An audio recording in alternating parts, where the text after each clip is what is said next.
மக்களின் பணத்தில் இனவாதத்தை தூண்டுபவர்களுக்கு கடந்த அரசாங்கங்களில் சம்பளம் வழங்கப்பட்டுள்ளதாக ஜனாதிபதி அனுரகுமார திசாநாயக்க வெளிப்படுத்தியுள்ளார்.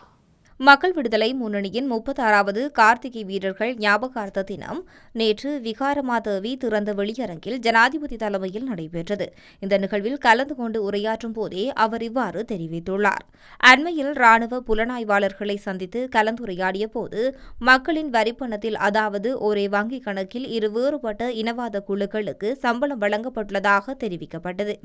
முஸ்லிம் அடிப்படைவாதிகளுக்கு பணம் கொடுத்து சிங்கள மக்களுக்கு எதிராக போராடுங்கள், அதேபோல் சிங்கள அடிப்படைவாதிகளுக்கு பணம் கொடுத்து முஸ்லிம் மக்களுக்கு எதிராக போராடுங்கள் என்றவாறு அரசாங்கத்தின் பணத்தை பயன்படுத்தியுள்ளனர்.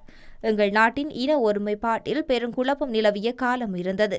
எங்காவது சிறு குழப்பம் ஏற்பட்டால் ஏதோ ஒரு பள்ளி விகாரை உடைக்கப்பட்டு பதற்றம் உருவாக்கப்பட்டது. இனவாதத்தையும் அடிப்படைவாதத்தையும் தங்களின் இருப்புக்காக பயன்படுத்தியிருந்தனர். ஒவ்வொரு இனத்துக்கும் இனப்பற்று உரிமையும் இருக்கின்றது. அதை உசுப்பேற்றி குழப்பி தீ மூட்டி ஏனைய பிரச்சினைகள் அனைத்தையும் மழுங்கடிக்கும் செயற்பாட்டில் ஈடுபட்டுள்ளனர். நாங்கள் அரசாங்கத்தை பாரம் எடுத்த நாள் முதல் நாட்டில் எங்கேயும் இனமுறுகல்கள் ஏற்படவில்லை. இவைதான் நாம் செய்த மக்களின் நல்லிணக்கம் என்று குறிப்பிட்டுள்ளார்.